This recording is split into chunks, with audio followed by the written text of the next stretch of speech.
But in the bullshit department, a businessman can't hold a candle to a clergyman. Because I got to tell you the truth, folks. I got to tell you the truth. When it comes to bullshit, big time, major league bullshit, you have to stand in awe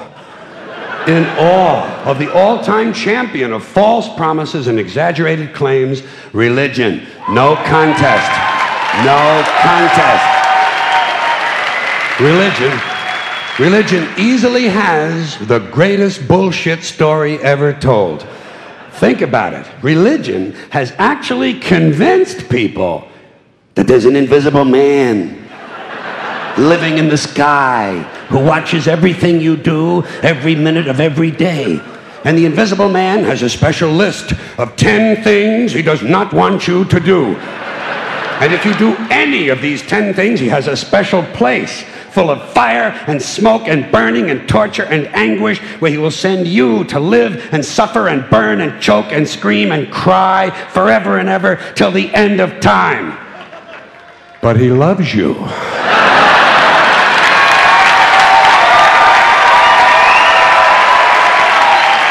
He loves you. He loves you and he needs money. He always needs money. He's all powerful, all perfect, all knowing, and all wise. Somehow, just can't handle money. Religion takes in billions of dollars. They pay no taxes, and they always need a little more. Now, you talk about a good bullshit story. Holy shit.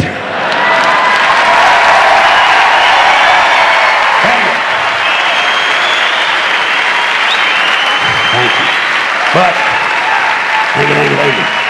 thank you very much.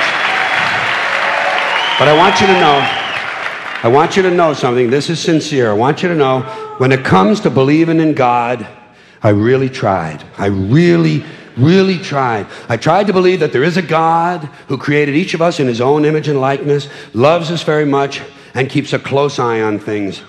I really tried to believe that, but I gotta tell you, the longer you live, the more you look around, the more you realize something is fucked up. Something is wrong here. War, disease, death, destruction, hunger, filth, poverty, torture, crime, corruption, and the ice-capades. Something is definitely wrong. This is not good work. If this is the best God can do, I am not impressed. Results like these do not belong on the resume of a supreme being. This is the kind of shit you'd expect from an office temp with a bad attitude. And just between you and me, in any decently run universe, this guy would have been out on his all-powerful ass a long time ago. And by the way, I say this guy because I firmly believe, looking at these results, that if there is a God, it has to be a man. No woman could or would ever fuck things up like this.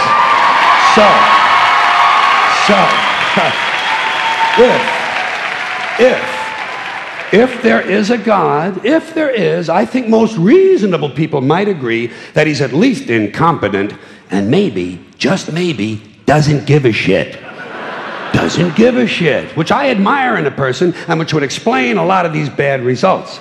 So rather than be just another mindless religious robot, mindlessly and aimlessly and blindly believing that all of this is in the hands of some spooky, incompetent father figure who doesn't give a shit, I decided to look around for something else to worship, something I could really count on. And immediately, I thought of the sun. Happened like that. Overnight, I became a sun worshiper. Well, not overnight. You can't see the sun at night.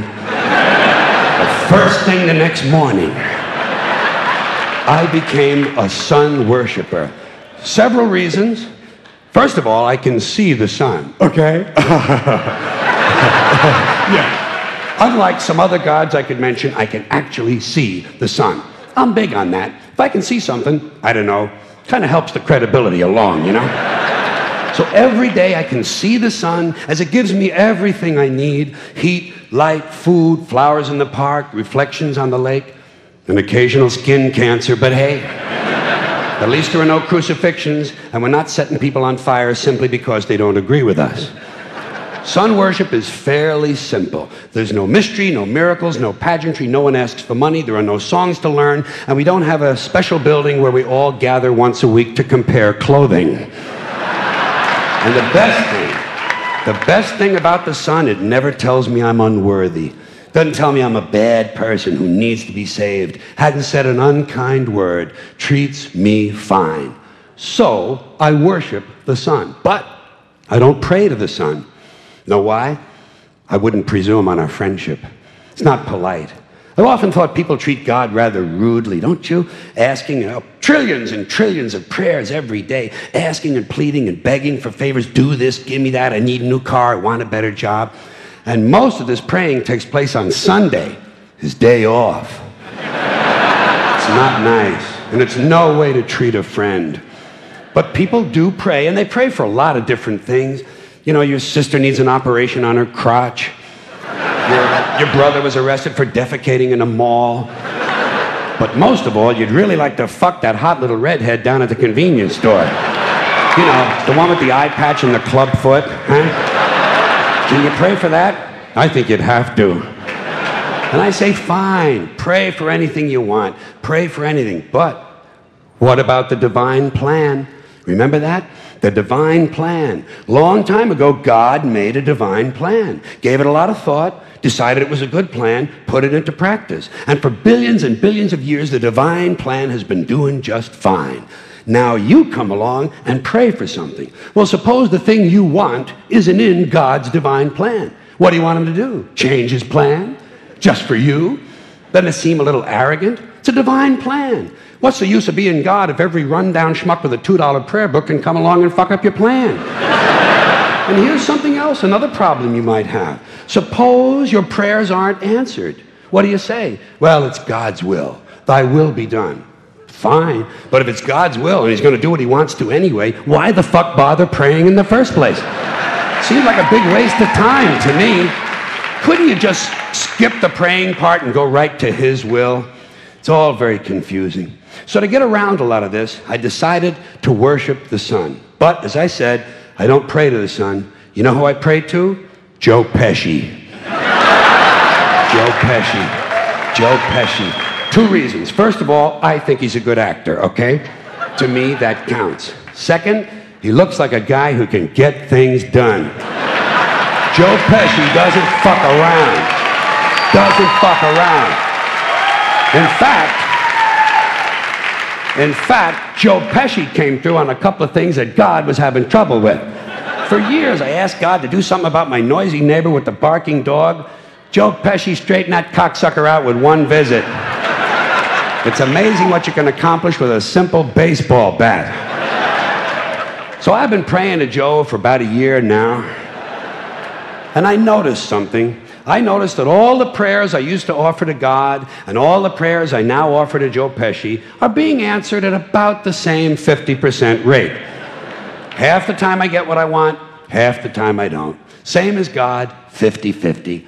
Same as the four-leaf clover and the horseshoe, the wishing well and the rabbit's foot. Same as the mojo man.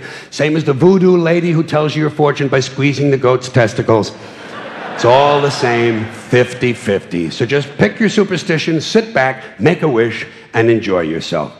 And for those of you who look to the Bible for moral lessons and literary qualities, I might suggest a couple of other stories for you. You might want to look at The Three Little Pigs. That's a good one. Has a nice, happy ending. I'm sure you'll like that. Then there's Little Red Riding Hood, although it does have that X-rated part where the big bad wolf actually eats the grandmother, which I didn't care for, by the way. And finally, I've often always drawn a great deal of moral comfort from Humpty Dumpty. The part I like the best, all the king's horses and all the king's men couldn't put Humpty Dumpty back together again. That's because there is no Humpty Dumpty and there is no God. None, not one, no God, never was. In fact, I'm gonna put it this way. If there is a God, may he strike this audience dead. See, nothing happened. Nothing happened. Everybody's okay. All right? Tell you what. I'll raise the stakes. I'll raise the stakes a little bit. If there is a God, may he strike me dead. See? Nothing happened. Oh, wait, got a little cramp in my leg. And my balls hurt. Plus, I'm blind. I'm blind. Oh, now I'm okay again. Must have been Joe Pesci, huh? God bless Joe Pesci. Thank you all very much. Joe bless you. Thank you very much. I appreciate it.